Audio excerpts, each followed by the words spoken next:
Olá pessoal, hoje nós mostraremos de forma bem simples o que é e para que serve o resistor. Aqui nós selecionamos três materiais: a madeira, o metal e o grafite.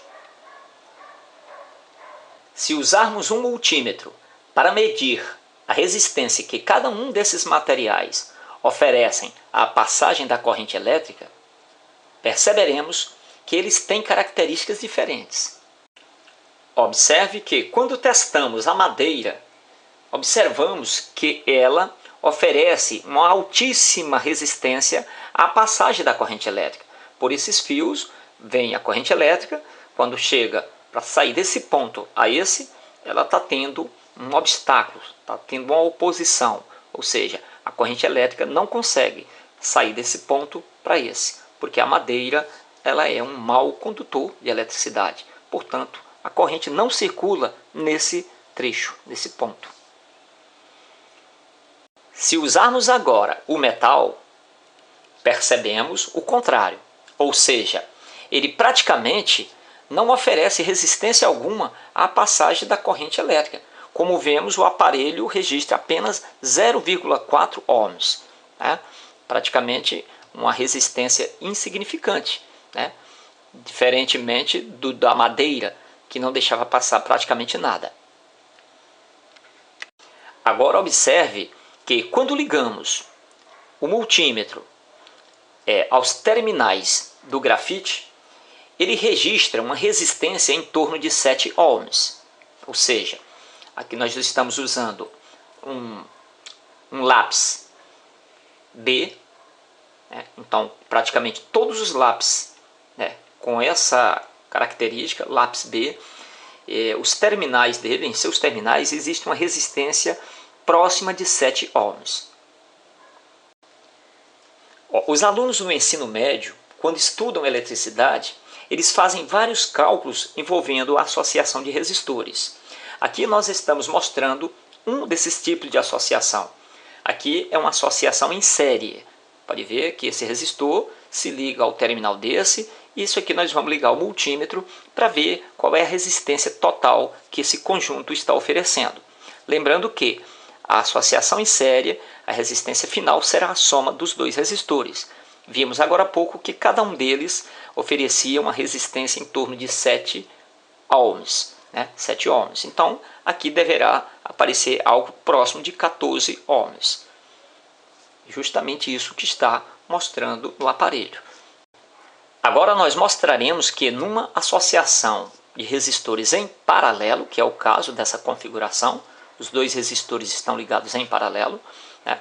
Nesse tipo de associação, a resistência resultante ela é a metade de um dos resistores, ou seja, aqui eu tenho 7 ohms, aqui também 7 ohms, eles ligados em paralelo, o aparelho deve registrar em torno de 3,5, aproximadamente isso. Veremos. Então 3,6, 3,5, justamente o que a gente já tinha dito. Na associação em paralelo, o resultado total dessa associação é a metade de um dos resistores, né?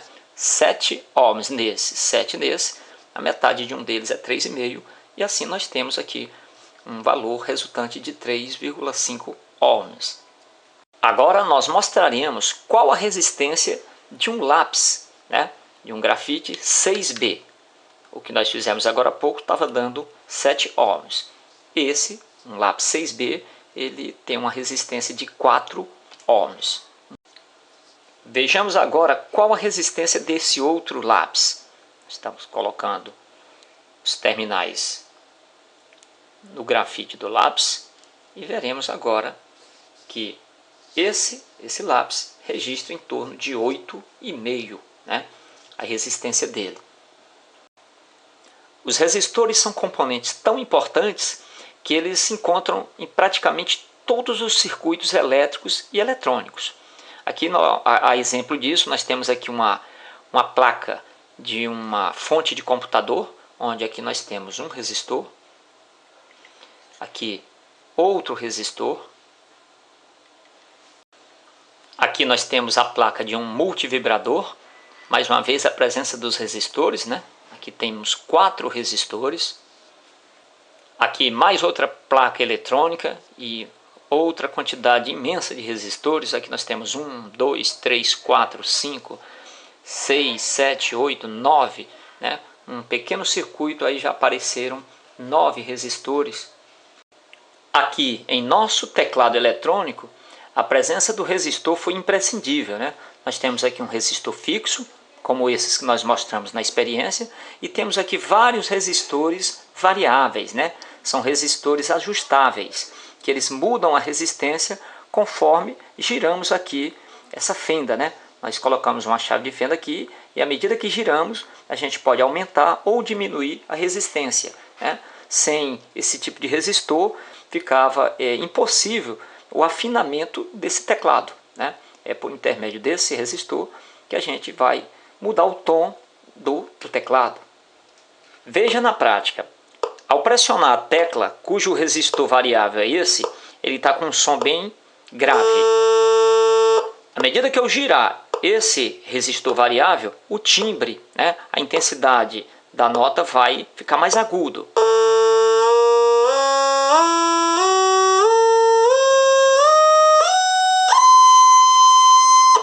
Esse é o resistor variável, resistor ajustável. Veja por que a resistência muda quando giramos o resistor variável. Observe que por baixo desse metal tem uma pista de grafite, por isso nós mostramos a experiência com o lápis. E à medida que vai girando, ele vai mantendo um contato elétrico com a pista de grafite e vai aumentando ou diminuindo a resistência à passagem da corrente elétrica, certo? Esse metal ele faz um contato, eu vou levantá-lo aqui, você vê que é uma pista de grafite, olha só, isso aqui é grafite, certo? E ela vai se desgastando com o tempo e precisa ser substituído.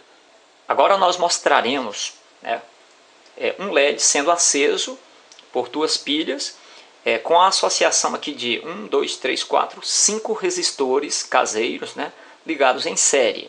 Então, quando nós ligarmos aqui esse terminal do resistor à garrinha de jacaré, o LED acende, né?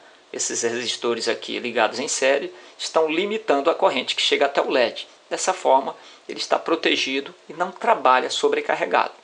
É isso aí, pessoal. Esperamos ter esclarecido com essas informações alguma dúvida que por acaso você tenha ou tinha, tá certo? Também contamos com a inscrição sua. Se você ainda não se inscreveu, por favor, se inscreva e aguarde os nossos próximos vídeos. Forte abraço!